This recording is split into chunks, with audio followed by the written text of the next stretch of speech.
Então, bom dia.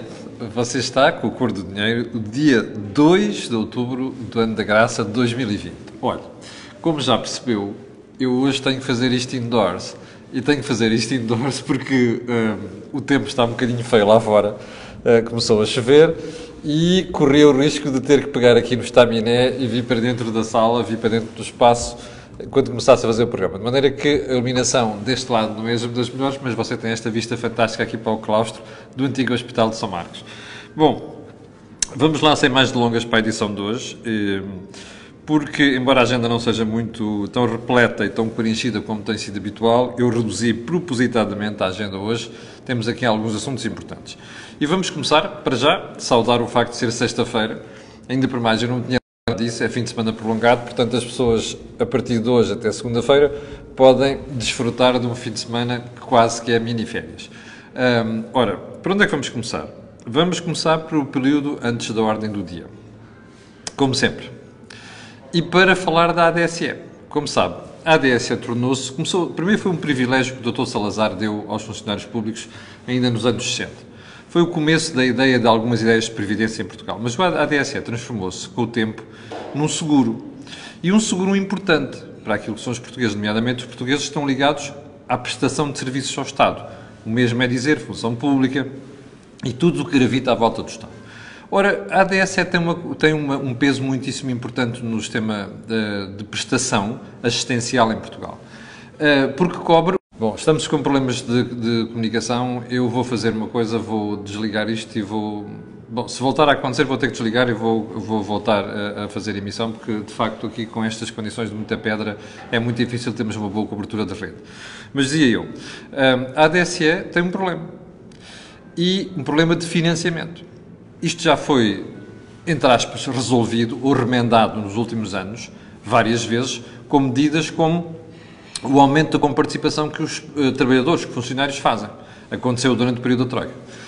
Motivou muitos protestos do então Presidente da República, Cavaco Silva, motivou protestos por parte dos funcionários públicos, mas a verdade é que o sistema precisava daquilo. E a verdade é que, entretanto, se gerou um superávit. Ora, esse superávit tem vindo a degradar-se nos últimos anos. E a ADSE está confrontada com um desafio, que é o que é que faz a partir daqui? Mantém o sistema como está? Vai buscar novos financiamentos? Que tipo de financiamento é que vai buscar? Bem, há uma solução óbvia para isto, que é aumentar o universo de pessoas cobertas por este seguro de saúde. Qual é o problema? É que esta decisão continua a ser adiada. Eu há pouco tempo falei com pessoas do Conselho de Supervisão da ADSE para perceber o que é que estava a passar. Eu vou-lhes explicar o que é. O que se passa é apenas politiquice, nada mais. Faz sentido aumentar o universo de pessoas cobertas por aquilo e, portanto, aumentar as contribuições. A verdade é que a decisão foi mais uma vez esta semana adiada. Não é bom sinal para a ADSE. Bom, a própria ADSE, que ontem veio garantir, porque tem tido atrasos muito grandes no pagamento daquilo que são os reembolsos às pessoas, com as despesas que fazem em saúde, mas, dizia eu, a ADSE ontem foi prometer pagar estes reembolsos no espaço de 60 dias. Primeira pergunta. Porquê é que levou tanto tempo a fazer esta promessa? A dizer, bom, nós de facto temos tido muitos atrasos, mas vamos reduzir isto para 60 dias. Não se percebe. Em alguns casos, os atrasos chegam a ser superiores a 6 meses. Primeira pergunta. A segunda, porquê 60 dias? Nós vivemos num momento em que a tecnologia domina. Nós vivemos num momento em que a tecnologia acelerou aquilo que são os processos. Ora, porquê é que entre o momento de entrega de uma despesa por parte de um beneficiário até ao respectivo reembolso demora 60 dias? É por burocracia?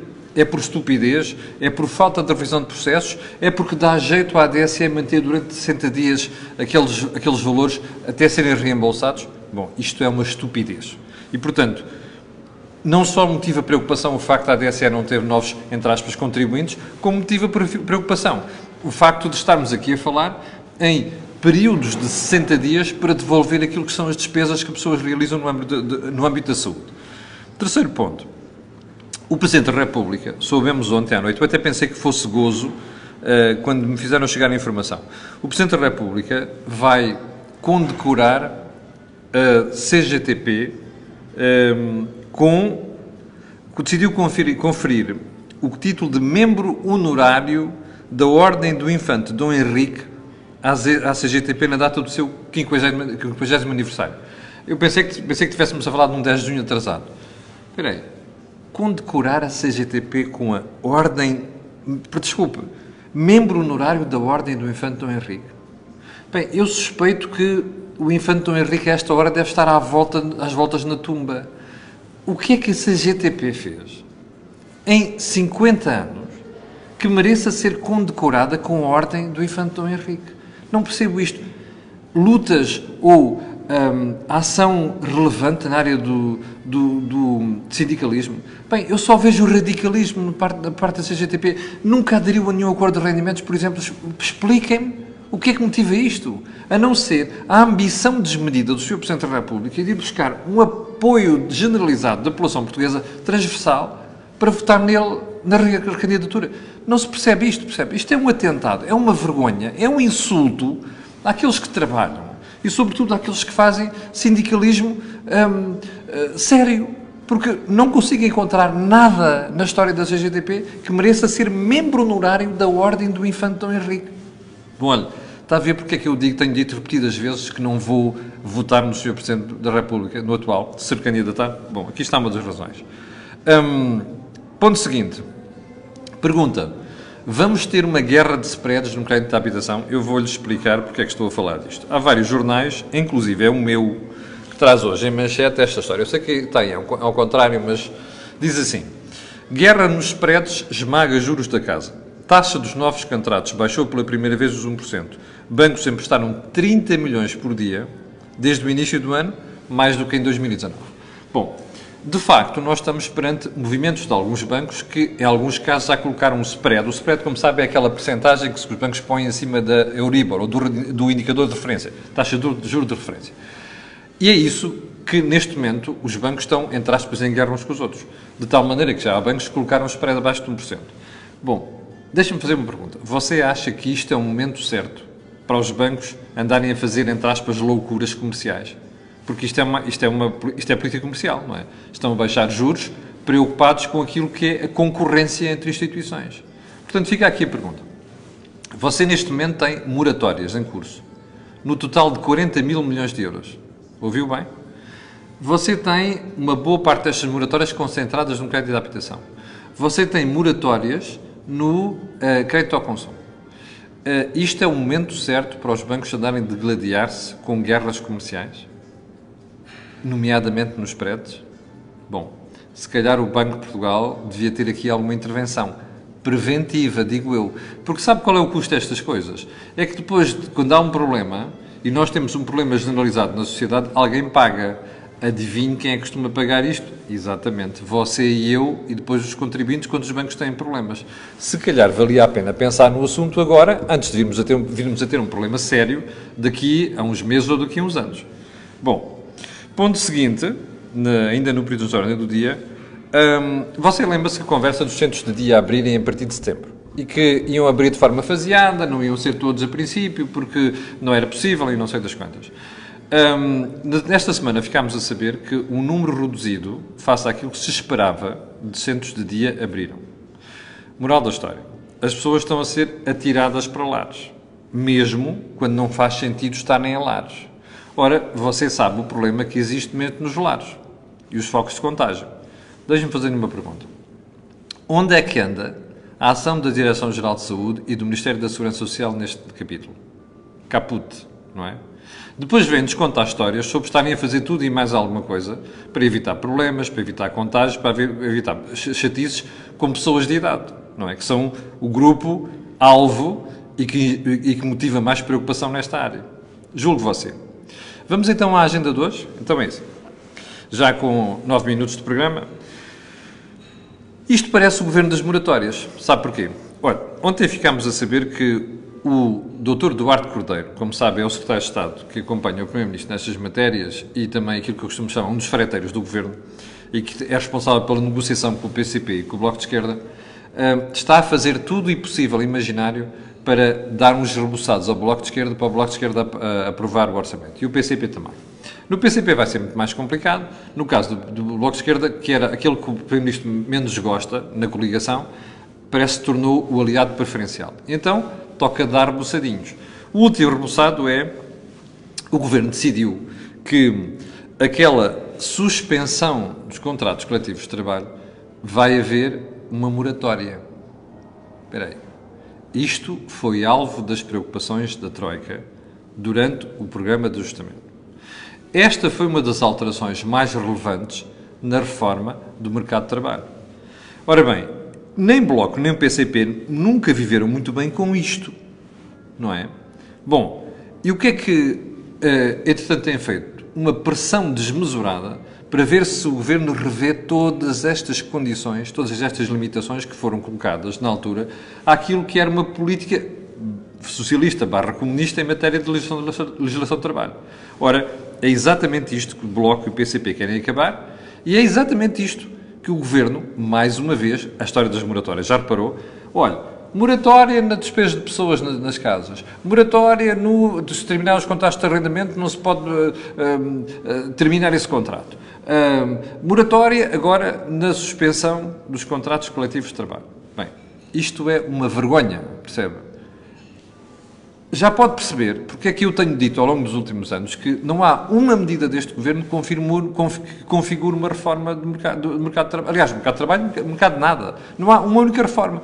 O Governo passa a vida a adiar questões, a adiar decisões e depois, onde é pressionado pelos seus parceiros de extrema-esquerda, acaba por recuar naquilo que são questões relevantes para as empresas. Bom, só falta saber duas coisas. Primeiro, se o Bloco de Esquerda vai aceitar uma suspensão temporária, porque isto que o Duarte Cordeiro vai dizer é uma suspensão temporária, ou se nós vamos estar perante uma política que depois se vai eternizar.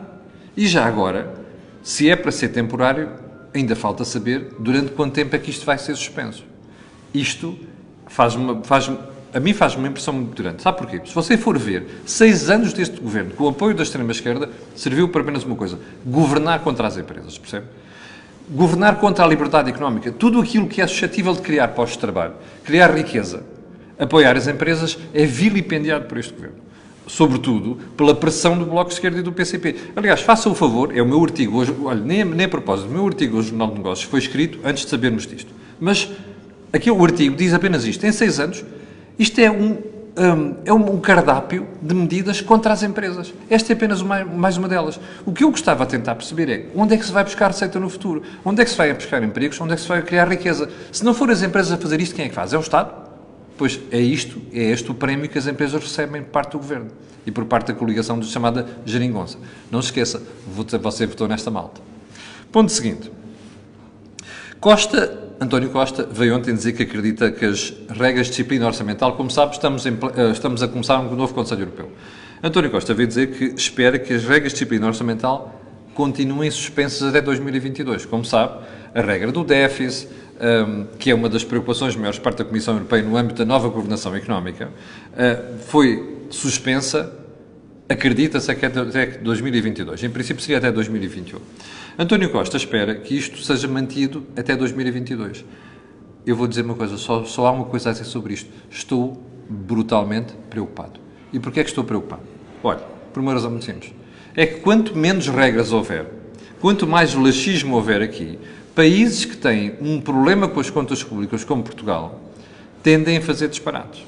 Nós vamos ter um déficit orçamental elevadíssimo este ano, superior a 7%.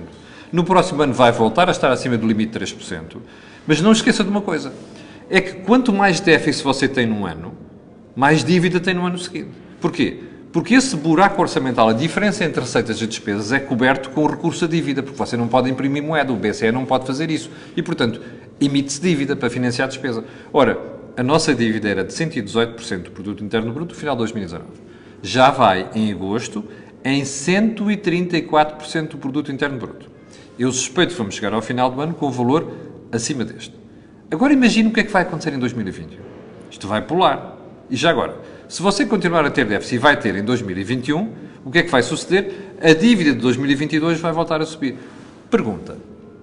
Você lembra-se dos avisos feitos ontem pela Presidente do IGCP, que eu falei aqui?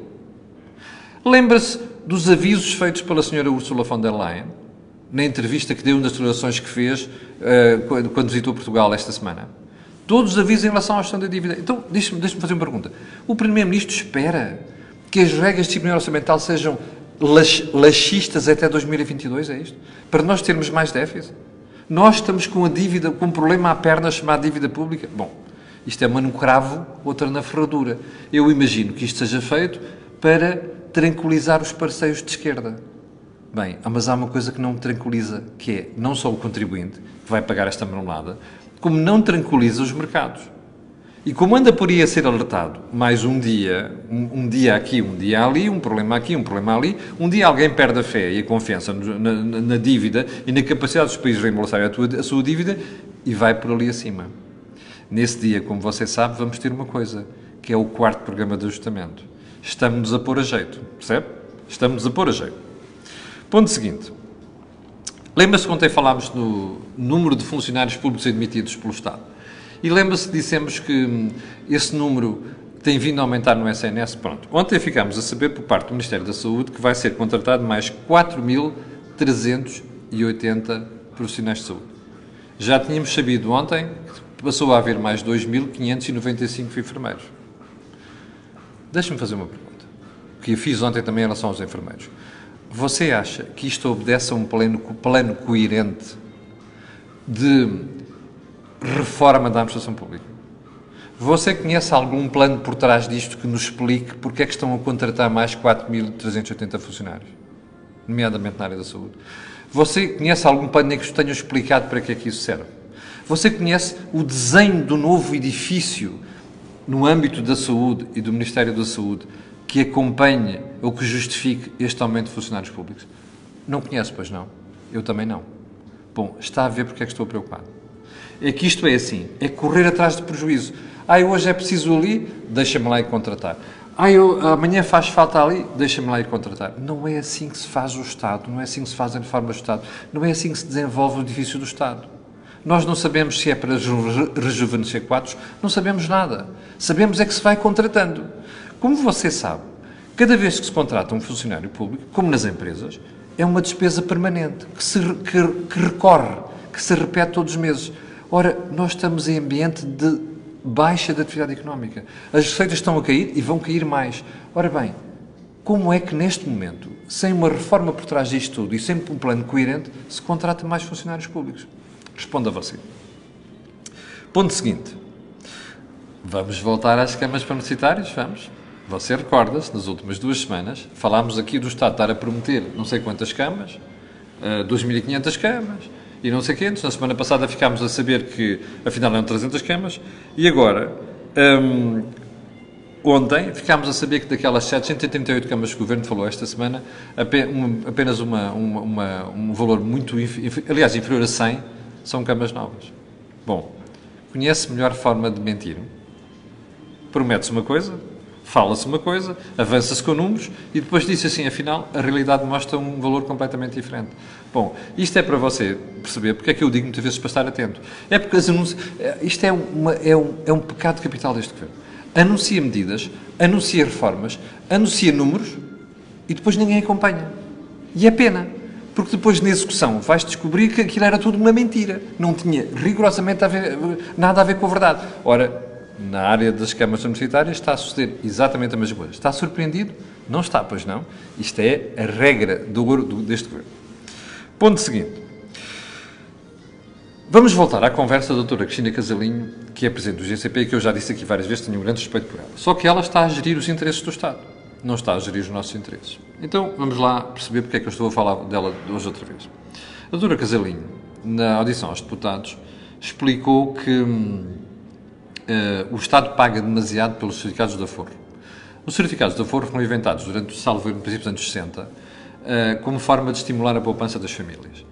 E o Estado paga neste momento, atenção, num prazo de 7 anos, o Estado paga mais ou menos 1,4%. E no espaço, para o mesmo espaço temporal, em dívida do Estado, paga metade disto. A doutora Cristina Casalinho está muito preocupada porque diz que estar a concentrar os instrumentos de poupança com um custo mais elevado tem um custo para o contribuinte. Eu percebo isso. O que eu gostava de perguntar à doutora Cristina Casalinho é se não está preocupada com a baixa da poupança em Portugal. Bom, eu sei que nos últimos tempos, sobretudo a partir do Covid-19, a poupança subiu. Mas a questão não é essa.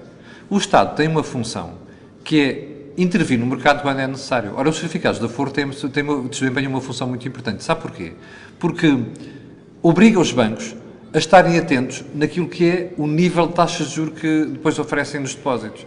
Os certificados de aforo servem também para ajudar os bancos a não deixar que os bancos descurem a questão da poupança. Ora, uma sociedade precisa de poupar mais. Está preocupada com mais umas décimas de ponto percentual que são pagas aos titulares de casos de aforo? Bom, ela diz assim, está bem, em Portugal, nos outros países, este tipo de instrumentos pesa pouco naquilo que é a forma de financiar o Estado. Em Portugal tem um peso maior. Obrigado. Pergunta novamente, os outros países não têm um problema de poupança como nós temos. Portanto, vale a pena estarmos a mexer nas taxas de casos de aforo, desencorajando a poupança por parte dos portugueses, nomeadamente o não confiarem nos títulos do Estado? Eu acho isto uma estupidez, sinceramente, e acho que o IGCP devia pensar duas vezes antes de fazer este tipo de declarações. Vamos voltar a um assunto que tínhamos falado ontem, que é assim. Ontem o Público trazia manchete que os bancos se preparam para cortar 5 mil postos de trabalho. E que já tinham cortado no período 2011-2019 cerca de 10 mil postos de trabalho. A pergunta que eu fiz ontem foi só, e vou repetir, só, os bancos têm gente a mais. Os bancos têm entre 15% a 20% daquilo que é o efetivo que está a mais. Qual é o sentido que faz manter essas pessoas? Nós já não utilizamos balcões como já utilizávamos, mas os balcões estão a ser reduzidos, não é? Temos tecnologia, utilizamos iPads, telefones, banco online. Porquê é que os bancos vão manter pessoas que não fazem sentido? É para estarem a cobrar mais comissões que nós estamos a pagar? É isso? É para estarem a cortar naquilo que pagam nas taxas de juros dos depósitos? É para isso? Não faz sentido. Portanto, os bancos têm que pensar, como outras áreas de atividade, têm de libertar pessoas. Isso chateia os sindicatos. Azar. Eu não quero ser eu, como cliente de um banco, a pagar pelo facto de estarem a manter artificialmente dezenas de milhares de postos de trabalho. Não faz sentido. Caixa Geral de Depósitos, é o que tem acontecido nos últimos tempos. Novo Banco, lembra-se, agora Montepio. Não são só estes. Os outros já fizeram um esforço maior do que estes bancos. Por isso é que estes bancos agora vão ter que fazer mais. Mas a verdade é que isto é um problema geral da banca portuguesa e, portanto, é inevitável. Não vale a pena agora estarmos a trazer uma questão sindical por causa disto. Isto é fugir àquilo que é a realidade do tempo. Os bancos, na verdade, não precisam de tantas pessoas como têm neste momento. Ponto seguinte, porque estamos quase a ficar sem tempo, vamos voltar a um assunto que eu tinha tocado na semana passada, que é a questão do Montepio do BCP. O CEO do BCP veio dizer publicamente esta semana que ele não teve nenhuma conversa com o Governo sobre esta matéria. Bom, que ele não falou com o Governo, com o Ministério das Finanças e por aí dentro. Bom, eu vou-lhe dizer uma coisa. Eu tenho informação segura que aponta para o facto do Governo querer utilizar a história da fusão de Montepio e do BCP como forma de evitar, aliás, de justificar mais apoios à banca. Porque há uma coisa que você pode escrever desse lado. Pode escrever. Você vai ver que nós vamos ter que apoiar a banca novamente. Porque a situação que está a criar, nomeadamente com as moratórias, é tal, que o desemprego em massa e com os layoffs é tal, que isto vai correr mal para a banca. E nós vamos ter que lá meter dinheiro. O problema é que o Governo começa a pensar numa forma de justificar isto sem haver um problema do ponto de vista de imagem e de popularidade. E porquê? Porque, já imaginou, com a pressão política, sobretudo da extrema-esquerda, é muito difícil justificar que você vai meter bilhões de euros nos bancos, neste momento. Ora, mas vai ter que metê-los, inevitavelmente. Solução para isto qual é que é? Inventa-se uma fusão qualquer, diz assim, vamos ficar nos fundos da União Europeia para poder financiar aquilo que é a fusão ou então concentração bancária a par de outras empresas. É esta a teoria que está a ser cozinhada dentro do Governo.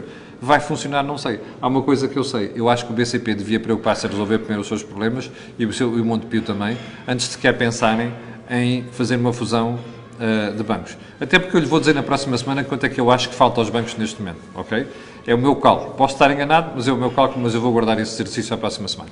Olha, chegámos ao final do programa de hoje. Eu quero agradecer às 5.800 pessoas que estão em direto a sua paciência. Quero pedir a estas pessoas e a outras pessoas aquilo que peço sempre, que é colocarem um gosto de fazer partidas nas redes sociais, porque aquilo que houve aqui não houve mais sítio nenhum. Quero pedir desculpa, porque de facto, do ponto de vista de luz e do ponto de vista de telecomunicações, não estamos com melhor as condições hoje, mas quero dizer outra coisa, não se esqueça que amanhã vamos ter o Desejo Imediato e vai ser novamente a Alexandra Nunes, amanhã explicarei porquê. A doutora Maria do Céu Santo não pode, e já agora fica aqui também um alerta. Vá lá ver a entrevista de Mel Talks de ontem ao Dr. Alexandre Relvas. Eu raramente encontro um empresário com a capacidade, com a vontade e com a capacidade de dizer verdades, como ele disse. Normalmente os empresários assustam-se, têm medo, vivem do orçamento, não é? Mas quando não vivem do orçamento têm a coragem de dizer aquilo que o Dr. Alexandre Relvas disse ontem no Mel Talks. Vai lá ver porque eu acho que vale a pena. Quanto a nós, olha, marcamos encontro amanhã, no Desejo Imediato, ao final da tarde. Quanto às pessoas que gostam do programa matinal do Cor do Dinheiro, encontramos na segunda-feira às 8 da manhã. É feriado, mas nós estaremos a trabalhar. Obrigado, com licença, fique bem, tenha um grande fim de semana.